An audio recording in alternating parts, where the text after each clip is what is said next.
Oi pessoal, tudo bem com vocês? Sejam bem-vindos a mais um vídeo no nosso plano de leitura de 334 dias e hoje no nosso 10º dia. Estou muito alegre porque o Senhor é bom em tudo que Ele faz, então saiba que Ele jamais vai te decepcionar, tá? Eu tenho aprendido muito, tem sido muito edificante, nós estamos crescendo em entendimento, nós estamos crescendo em estatura, espiritualmente, compreensão do Senhor, quem Ele é e quem nós somos nele. Eu oro para que você tenha um entendimento a cada dia mais expansivo e em absorver aqui a palavra dele, tá? Muito prazer, tá? Meu nome é Rafaela, para você que não me conhece, e se é a sua primeira vez aqui, seja muito bem-vindo. Já clica aí no like, dê um gostei, que você compartilhe esse vídeo, se inscreva no canal, porque com certeza vai edificar muitas outras pessoas também, tá? E além de nós termos nessa dinâmica aqui de ler a Bíblia, tá? Desses 11 meses que serão esses capítulos, nós também oramos aqui, intercedemos pelas nações. E hoje a oração vai ser sobre o Peru, tá? Capital Lima. Então nós vamos aqui começar. Estamos por Gênesis, tá? Depois nós vamos para o livro de Salmos e depois para o Evangelho de Lucas, tá bom? Então sejam muito bem-vindos mais uma vez e eu vou orar para a gente iniciar. Senhor Deus, muito obrigada pela Tua presença, muito obrigada pela Tua palavra, muito obrigada por todas as nações, e eu creio que assim como está escrito que todo joelho se dobrará, toda língua confessará, que só o Senhor reina, que só o Senhor é Deus. Então nós estamos aqui, Senhor, em unidade, aprendendo mais da Tua palavra, intercedendo pelas nações. Então que o Senhor venha sobre cada pessoa, cada casa, que cada um de nós sejamos cheios do Teu Espírito Santo. Em nome de Jesus eu te agradeço. Amém. Então vamos lá. Pega aí tua Bíblia, água, café, chá se você gosta, suco, fique à vontade. E só para trazer aqui, você vai encontrar o plano bíblico no aplicativo do YouVersion, tá? Você vai entrar no link que está aí na descrição que eu coloquei e lá você vai digitar Descend e você vai colocar lá o plano bíblico de 11 meses. Além do plano bíblico, tem alguns dias que também tem o devocional, então é bem interessante, ajuda muito. Então hoje nós vamos em Gênesis 37. Vamos lá? Jacó habitou na terra das peregrinações de seu pai, na terra de Canaã. Esta é a história de Jacó. Quando José tinha 17 anos, apacentava os rebanhos com seus irmãos. Sendo ainda jovem, acompanhava os filhos de Bila e os filhos de Zilpa, mulheres de seu pai, e trazia más notícias deles a seu pai. Ora, Israel amava mais José do que todos os outros filhos, porque era filho da sua velhice, e mandou fazer para ele uma túnica talar de mangas compridas. Quando seus irmãos viram que o pai o amava mais do que todos os outros filhos, odiaram-no e já não podiam falar com ele de forma pacífica. José teve um sonho e o contou aos seus irmãos, por isso o odiaram ainda mais. Ele lhes disse: peço que ouçam o sonho que tive. Sonhei que estávamos amarrando feixes no campo, e eis que o meu feixe se levantou e ficou em pé, enquanto os feixes de vocês o rodeavam e se inclinavam diante do meu. Então os meus irmãos lhe disseram: você pensa que vai mesmo reinar sobre nós? Pensa que realmente dominará sobre nós? Seus sonhos e suas palavras? José ainda teve outro sonho, que ele contou aos seus irmãos, dizendo: sonhei também que o sol, a lua e 11 estrelas se inclinavam diante de mim. Quando José contou esse sonho ao pai e aos seus irmãos, o pai o repreendeu, dizendo: que sonho é esse que você teve? Você está querendo dizer que eu, a sua mãe e os seus irmãos iremos e nos inclinaremos até o chão diante de você? Os irmãos tinham inveja dele. O pai, no entanto, guardou aquilo no coração. Como os irmãos foram apacentar o rebanho do pai em Siquém, Israel perguntou a José: os seus irmãos não estão apacentando o rebanho em Siquém? Venha, pois vou mandar você até eles. José respondeu: eis-me aqui.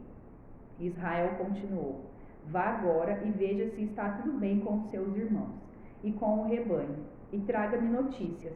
Assim o enviou do vale de Hebrom, e ele foi a Siquém. E um homem encontrou José, que andava errante pelo campo, e lhe perguntou: o que você está procurando? Ele respondeu: Estou procurando os meus irmãos. Por favor, pode me dizer onde eles estão apacentando o rebanho? O homem respondeu: Foram embora daqui. Ouvi quando disseram: Vamos a Dotã. Então José seguiu atrás dos irmãos e os encontrou em Dotã. E de longe eles o viram, e antes que chegasse, conspiraram contra ele para o matar. Disseram uns aos outros: Lá vem o grande sonhador. Venham, pois agora vamos matá-lo e jogar o corpo numa destas cisternas. Diremos que um animal selvagem o devorou. Vejamos em que vão dar os sonhos dele. Mas Rúben, ouvindo isso, livrou-o das mãos deles e disse: Não lhes tiremos a vida. Rúben disse mais: Não derramem sangue. Joguem o rapaz naquela cisterna que está no deserto, e não lhe façam mal. Rúben disse isto para o livrar deles, a fim de levá-lo de volta ao pai. Mas logo que José chegou a seus irmãos, despiram-no da túnica, a túnica talar de mangas compridas que trazia, e o jogaram na cisterna. A cisterna estava vazia, sem água. Depois sentaram-se para comer. Levantando os olhos, viram que uma caverna de ismaelitas vinham de Gileade. Seus camelos traziam especiarias, bálsamo e mirra, que levavam para o Egito. Então Judá disse aos seus irmãos: O que vamos guardar se matarmos o nosso irmão e depois escondermos a sua morte? Venham, vamos vendê-lo aos ismaelitas. Não lhe façamos mal, pois é nosso irmão, é do nosso sangue.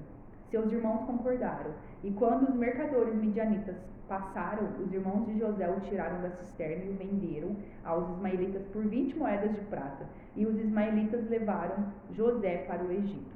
Quando Rúben voltou à cisterna, eis que José não estava nela. Então rasgou as suas roupas, e voltando aos seus irmãos disse: O rapaz não está mais lá, e agora o que eu vou fazer? Então pegaram a túnica de José, mataram um bode e molharam a túnica no sangue, e enviaram a túnica de mangas compridas ao pai com este recado: Achamos isto, veja se é ou não a túnica de seu filho. Ele a reconheceu e disse: É a túnica de meu filho, um animal selvagem o devorou. Certamente José foi despedaçado. Então José rasgou as suas roupas, vestiu-se de pano de saco e lamentou o filho durante muitos dias. Todos os seus filhos e todas as suas filhas vieram para o consolar. Ele, porém, recusou ser consolado e disse: Chorando, descerei à sepultura para junto do meu filho. E continuou a chorar pelo filho. Enquanto isso, no Egito, os midianitas venderam José a Potifar, oficial de Faraó, comandante da guarda. Aconteceu por esse tempo que Judá se afastou de seus irmãos e se hospedou na casa de um adulamita, chamado Ira. Ali Judá viu a filha de um cananeu, chamado Sua. Ele a tomou por mulher e teve relações com ela. A mulher ficou grávida e deu à luz um filho, e Judá lhe deu o nome de Er. Ela ficou grávida outra vez e deu à luz um filho, a quem ela deu o nome de Onã. Mais uma vez ela ficou grávida e deu à luz outro filho, a quem ela chamou de Selá.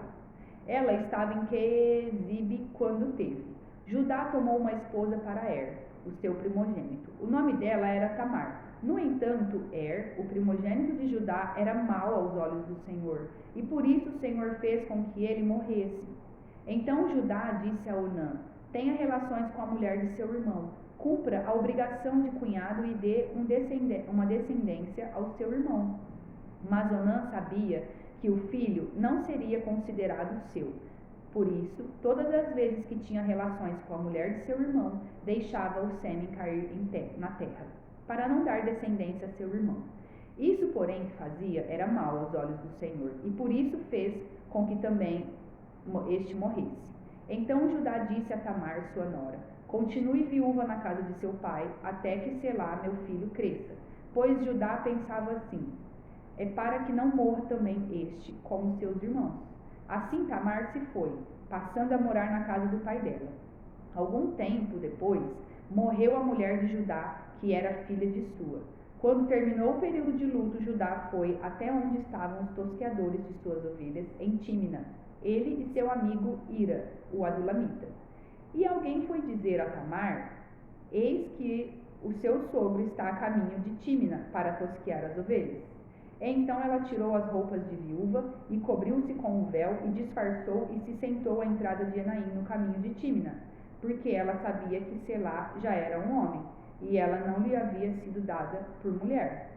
Quando Judá a viu, pensou que se tratava de uma prostituta, pois ela havia coberto o rosto. Então se dirigiu a ela no caminho e lhe disse: Venha, quero ter relações com você. Acontece que ele não sabia que ela era sua nora. Ela respondeu: O que você me dá para ter relações comigo? Ele respondeu: Eu mando para você um cabrito do meu rebanho. Ela perguntou: Você deixa comigo alguma garantia até mandar o cabrito?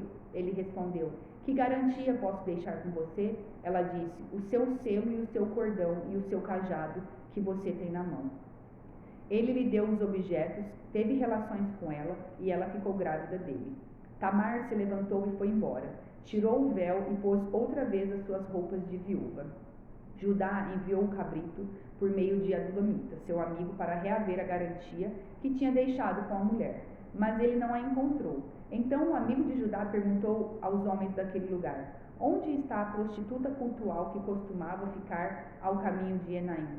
Responderam: Aqui não havia nenhuma prostituta cultual. Ele voltou a Judá e disse: Não encontrei a mulher, e além disso os homens do lugar me disseram que lá nunca houve nenhuma prostituta cultual. Judá respondeu: Que ela fique com aquelas coisas para si, para que não venhamos a passar vergonha.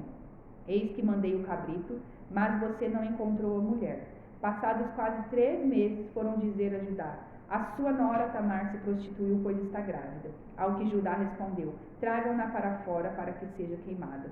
Quando a estavam trazendo para fora, ela mandou dizer ao sogro: Eu estou grávida do homem a quem pertencem estas coisas. E disse mais: Veja se reconhece de quem é este selo, este cordão e este cajado. Judá os reconheceu e disse: Ela é mais justa do que eu, porque não a dei a selar meu filho. E nunca mais teve relações com ela. E aconteceu que, estando ela para dar à luz, havia gêmeos no seu ventre. Ao nascerem, um pôs a mão para fora, e a parteira, tomando-a, amarrou nela um fio vermelho, dizendo: Este saiu primeiro.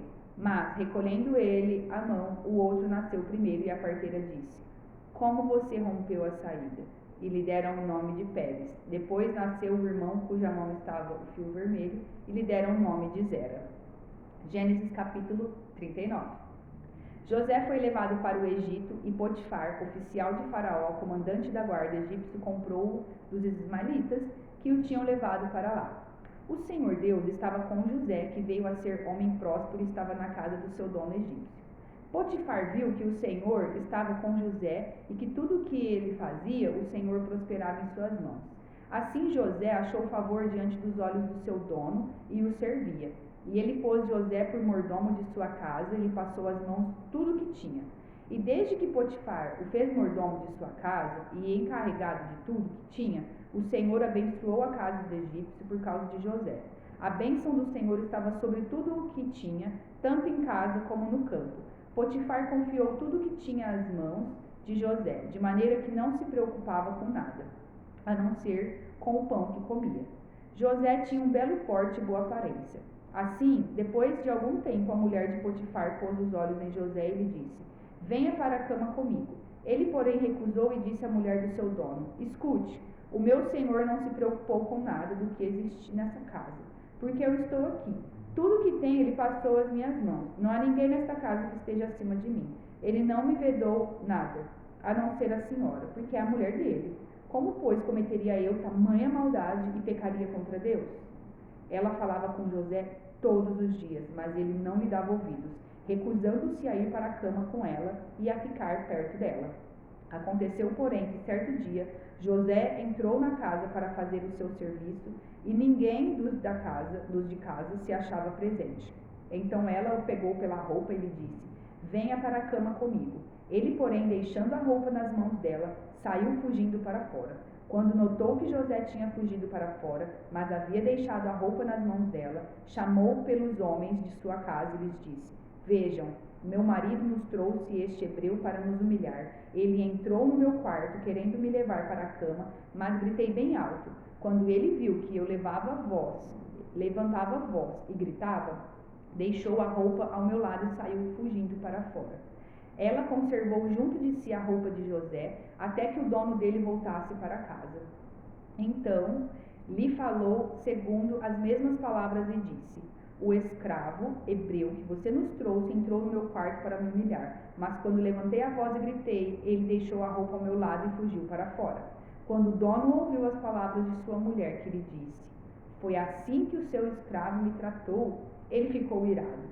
E o dono de José o tornou e o lançou na prisão, no lugar onde os presos do rei estavam encarcerados.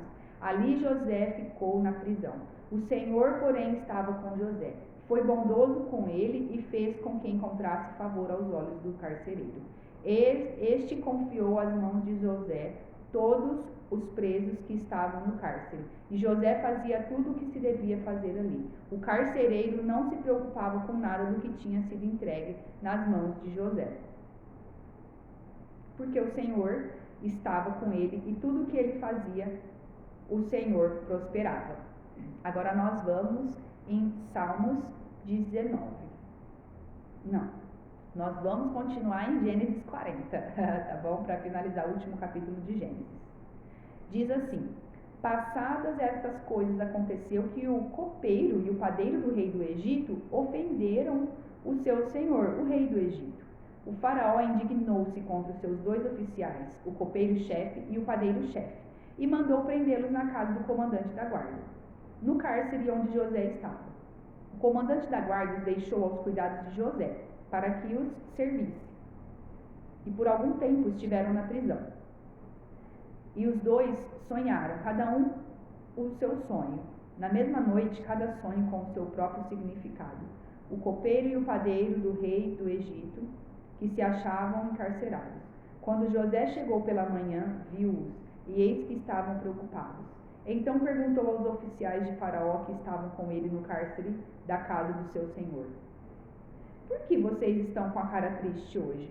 Eles responderam: tivemos um sonho, e não há quem o interprete. José lhes disse: não pertencem a Deus as interpretações? Contem-me o sonho que tiveram. Então o copeiro-chefe contou o seu sonho a José. Ele disse: em meu sonho havia uma videira diante de mim, e na videira havia três ramos. Ao brotar a videira havia flores, e seus cachos produziam uvas maduras. O corpo de Faraó estava na minha mão. Peguei as uvas e as espremi no copo de Faraó e o entreguei a Faraó. Então José disse: esta é a interpretação do sonho. Os 3 ramos são 3 dias. Dentro de 3 dias, Faraó vai reabilitar você e reintegrá-lo no seu cargo. E você lhe dará o copo na mão dele, segundo o costume antigo quando era seu copeiro. Porém, lembre-se de mim quando tudo lhe ocorrer bem. Peço que você seja bondoso para comigo e fale ao meu respeito com Faraó e me tire desta prisão, porque de fato fui roubado da terra dos hebreus e aqui nada fiz para que me pusessem nesta masmorra. Vendo o padeiro-chefe que a interpretação era boa, disse a José: eu também sonhei, e eis que 3 cestos de pão branco estavam sobre a minha cabeça. No cesto mais branco, alto, havia todo tipo de comida que um padeiro faz para Faraó. E as aves comiam do cesto que estava sobre a minha cabeça. Então José disse: esta é a interpretação do sonho. Os 3 cestos são 3 dias. Dentro de 3 dias, Faraó vai mandar cortar a sua cabeça e pendurá-lo numa árvore, e as aves comerão a sua carne. No 3º dia, que era aniversário de nascimento de Faraó, ele deu um banquete a todos os seus servos, e no meio destes reabilitou o copeiro-chefe e condenou o padeiro-chefe. Reintegrou o copeiro-chefe e no seu cargo, no qual dava o copo na mão de Faraó, mas mandou enforcar o padeiro-chefe, como José havia interpretado. Porém, o copeiro-chefe não se lembrou de José, esqueceu-se dele.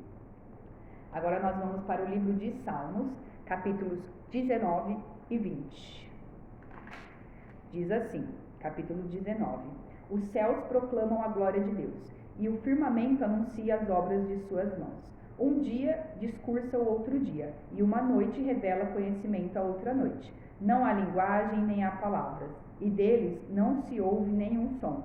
No entanto, por toda a terra se faz ouvir a sua voz, e as suas palavras chegam até os confins do mundo.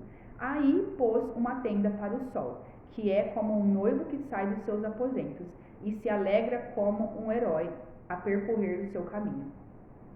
Principia numa extremidade dos céus, e até a outra vai o seu percurso, e nada pode se esconder do seu calor. A lei do Senhor é perfeita e restaura a alma. O testemunho do Senhor é fiel e dá sabedoria aos simples. Os preceitos do Senhor são retos e alegram o coração. O mandamento do Senhor é puro e ilumina os olhos. O temor do Senhor é límpido e permanece para sempre. Os juízos do Senhor são verdadeiros e todos igualmente justos. São mais desejáveis do que o ouro, mais do que muito ouro depurado, e são mais doces do que o mel e o destilar dos favos. Além disso, por eles se admoesta o teu servo, em os guardar a grande recompensa.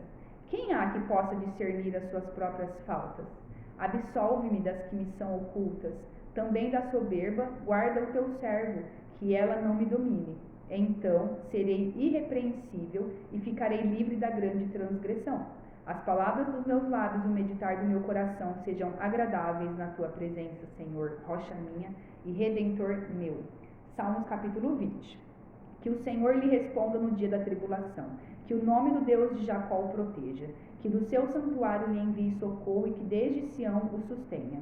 Que ele se lembre de todas as suas ofertas de cereais e aceite os holocaustos que você ofereceu. Que Deus lhe conceda o que o seu coração almeja e realize tudo o que você planejou. Celebremos com júbilo a sua vitória e em nome do nosso Deus hastearemos pendões. Que o Senhor satisfaça todos os seus desejos. Agora sei que o Senhor salva o seu ungido. Ele lhe responderá do seu santo céu, com a vitoriosa força da sua mão direita. Uns confiam em carros de guerra e outros em seus cavalos. Nós, porém, invocaremos o nome do Senhor nosso Deus. Eles se prostram e caem. Nós, porém, nos levantaremos e nos manteremos em pé. Ó Senhor, dá vitória ao Rei. Responde-nos quando clamarmos. Agora, Evangelho de Lucas, capítulo 23. Levantando-se toda a assembleia, levaram Jesus a Pilatos e ali começaram a acusá-lo, dizendo: encontramos este homem pervertendo a nossa nação, impedindo que se pague imposto a César e afirmando ser ele o Cristo, o rei. Então Pilatos perguntou a Jesus: você é o rei dos judeus? Jesus respondeu: o Senhor está dizendo isso. Então Pilatos disse aos principais sacerdotes e às multidões: não vejo neste homem crime algum. Mas eles insistiam cada vez mais, dizendo: ele agita o povo, ensinando por toda a Judéia. Começou na Galiléia e agora chegou aqui. Quando Pilatos ouviu isso, perguntou se o homem era galileu. Ao saber que Jesus era da região governada por Herodes, e estando este em Jerusalém naqueles dias, Pilatos enviou Jesus a Herodes. Quando Herodes viu Jesus, ficou muito contente, pois queria vê-lo, por ter ouvido falar a respeito dele. Esperava também vê-lo fazer algum sinal, e de muitas maneiras o interrogava, mas Jesus não lhe respondia nada. Os principais sacerdotes e os escribas ali presentes o acusavam com veemência, mas Herodes, juntamente com os seus soldados, tratou Jesus com desprezo, e para zombar de Jesus mandou que o vestissem com um manto luxuoso e o devolveu a Pilatos. Naquele mesmo dia, Herodes e Pilatos se reconciliaram, pois antes eram inimigos. Pilatos então reuniu os principais sacerdotes, as autoridades e o povo e lhes disse: vocês me apresentaram este homem como sendo um agitador do povo, mas tendo-o interrogado na presença de vocês, nada verifiquei contra ele dos crimes de que vocês o acusaram. Nem mesmo Herodes, pois o mandou de volta para cá. Assim, é claro que ele não fez nada que mereça a pena de morte. Portanto, após castigá-lo, ordenarei que seja solto. E ele era obrigado a soltar-lhes um detento por ocasião da festa. Toda a multidão, porém, gritava: fora com este, solte-nos Barrabás. Barrabás estava preso por causa de uma revolta na cidade e também por homicídio. Pilatos, querendo soltar Jesus, falou outra vez ao povo. Eles, porém, gritavam mais ainda: crucifique-o, crucifique-o. Então, pela terceira vez, Pilatos lhes perguntou: que mal fez este? Que de fato não achei nada contra ele para condená-lo à morte. Portanto, depois de o castigar, mandarei soltá-lo. Mas eles insistiam com grandes gritos, pedindo que fosse crucificado, e o clamor deles prevaleceu. Então Pilatos decidiu atender-lhes o pedido. Soltou aquele que estava encarcerado por causa da revolta e do homicídio, a quem eles pediam, e quanto a Jesus, entregou-o à vontade deles. E enquanto conduziam, eles agarraram um cireneu, chamado Simão, que vinha do campo, e puseram-lhe a cruz sobre os ombros, para que a levasse após Jesus. Uma grande multidão de povo o seguia, e também mulheres que batiam no peito e o lamentavam. Porém Jesus, voltando-se para elas, disse: Filhas de Jerusalém, não chorem por mim, chorem antes por vocês mesmas e por seus filhos, porque virão dias em que se dirá: bem-aventuradas as estéreis, que não geraram nem amamentaram. Nesses dias dirão aos montes: caiam em cima de nós, e às colinas: cubram-nos. Porque se isto é feito com a madeira verde, o que será da madeira seca? Também eram levados outros 2, que eram malfeitores, para serem executados com Jesus. Quando chegaram ao lugar chamado Calvário, ali o crucificaram, bem como os malfeitores, um à sua direita, outro à sua esquerda. Mas Jesus dizia: Pai, perdoa-lhes, porque não sabem o que fazem. Então, para repartir as roupas dele, lançaram sortes. O povo estava ali e observava tudo. Também as autoridades zombavam e diziam: salvou os outros, que salve a si mesmo, se é de fato o Cristo de Deus, o escolhido. Igualmente os soldados zombavam dele e, aproximando-se, trouxeram-lhe vinagre, dizendo: se você é o rei dos judeus, salve a si mesmo. Acima de Jesus estava a seguinte inscrição: este é o rei dos judeus. Um dos malfeitores crucificados blasfemava contra Jesus, dizendo: você não é o Cristo? Salva a si mesmo e a nós também. Porém o outro malfeitor o repreendeu, dizendo: você nem ao menos teme a Deus, estando sob igual sentença? A nossa punição é justa, porque estamos recebendo o castigo que os nossos atos merecem. Mas este não fez mal nenhum. E acrescentou: Jesus, lembre-se de mim quando você vier no seu reino. Jesus lhe respondeu: em verdade lhe digo que hoje você estará comigo no paraíso. Já era quase meio-dia, e escurecendo-se o sol, houve trevas sobre toda a terra até as 3 horas da tarde. E o véu do santuário se rasgou pelo meio. Então Jesus clamou em alta voz: Pai, nas tuas mãos entrego o meu espírito. E dito isto, expirou. O centurião, vendo o que tinha acontecido, deu glória a Deus, dizendo: verdadeiramente este homem era justo. E todas as multidões reunidas para aquele espetáculo, vendo o que havia acontecido, retiraram-se batendo no peito. Entretanto, todos os conhecidos de Jesus e as mulheres que o tinham seguido desde a Galiléia ficaram de longe, contemplando estas coisas.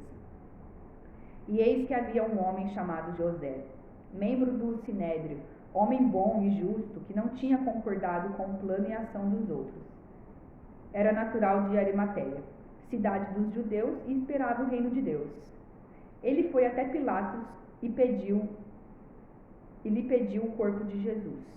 Tirando-o da cruz, envolveu-o num lençol de linho e o depositou num túmulo aberto numa rocha, onde ninguém havia sido sepultado ainda.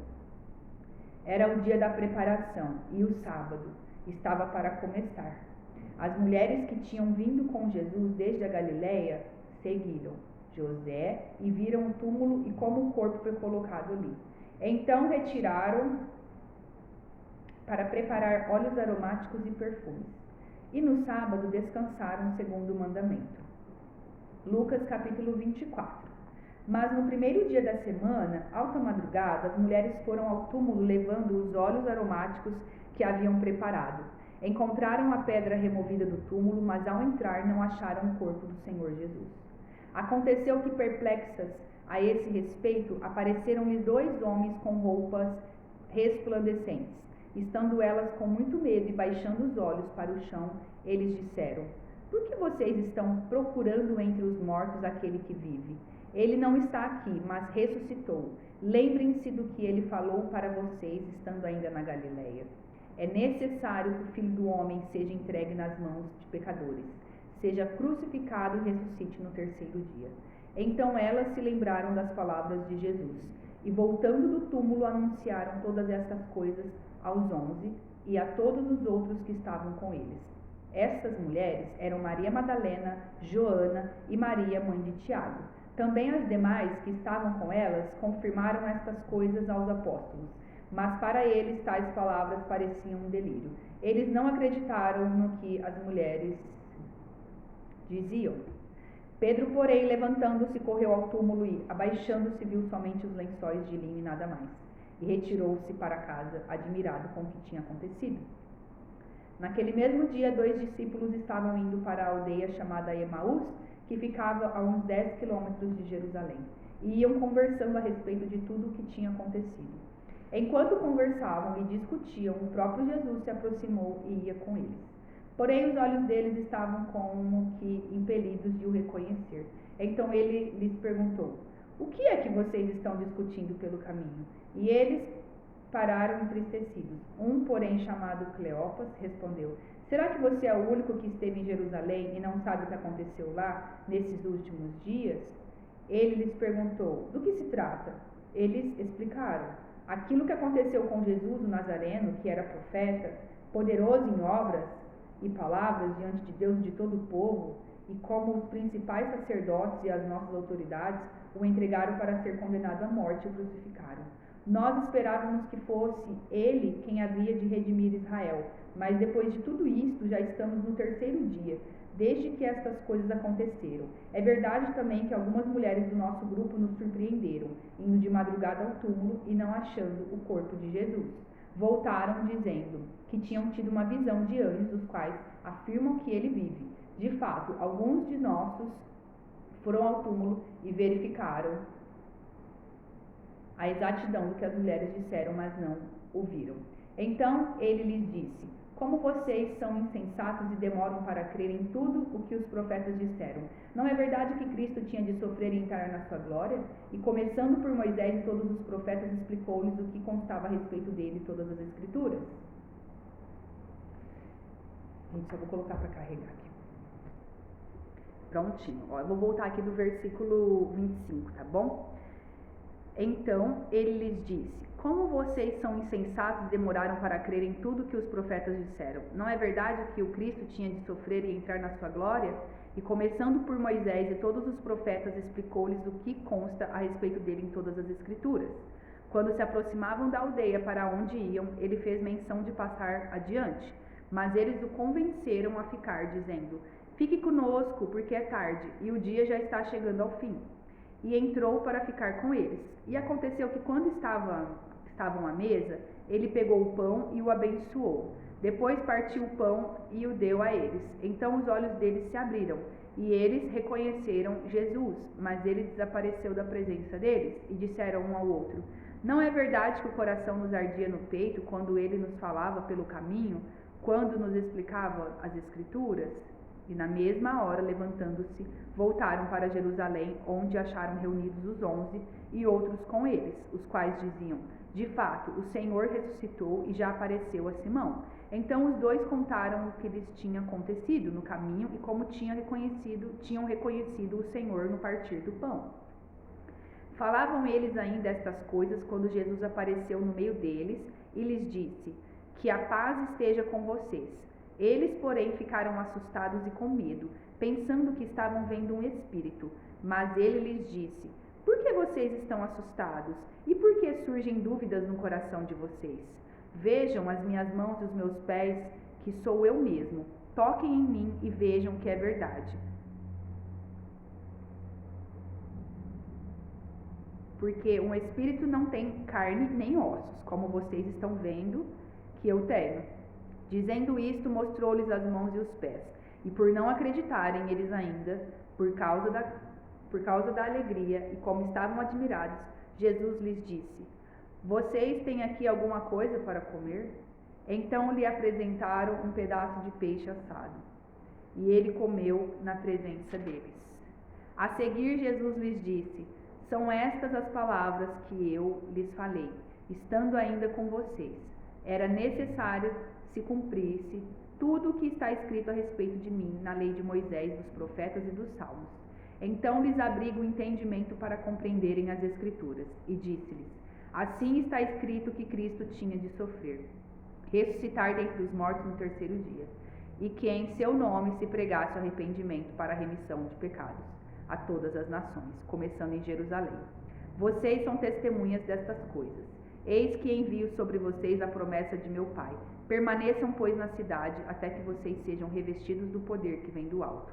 Então Jesus os levou para fora, até Betânia, e erguendo as mãos, os abençoou. Aconteceu que, enquanto os abençoava, ia se retirando deles, sendo elevado para o céu.